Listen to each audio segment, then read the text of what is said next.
দুইটা দুইটা ভয়ঙ্কর পাপের কথা বলে দেই। এই দুইটা পাপে যারা আসক্ত হয়ে আছে তারা তওবা করে ফিরে আসলে পরেও সারা জীবন তাদেরকে এটা সাফার করতে হবে। কথা বুঝতে পারছেন না? তওবা করে ফিরে এসেছেন মনে করেন, তারপরেও আপনাকে সারা জীবন এই পাপের ফলটা ভোগ করতে হবে। এক, মাদকদ্রব্য দীর্ঘদিন সেবন করেছেন, তওবা করেছেন, ফিরে এসেছেন, আল্লাহ হয়তো মাফ করে দিয়েছেন, আল্লাহ পাক মাফ করে দিয়েছেন, বাট আপনি আপনার দেহের যে ক্ষতিটা করে ফেলেছেন এটা পোষাতে পারবেন না। এক নাম্বার। দুই, তখন আপনি যদি বিয়ে করেন আপনি স্ত্রীকে সন্তুষ্ট করতে পারবেন না। হ্যাঁ।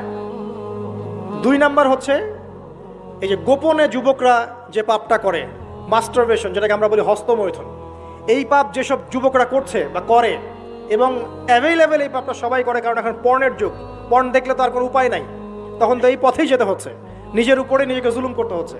যারা হস্তমৈথুন অভ্যস্ত হয়ে গেছে এরা যদি তওবা করে ফিরেও আসে, শরীরের যে ক্ষতিটা হয়েছে এটা পূরণ হবে না কখনো।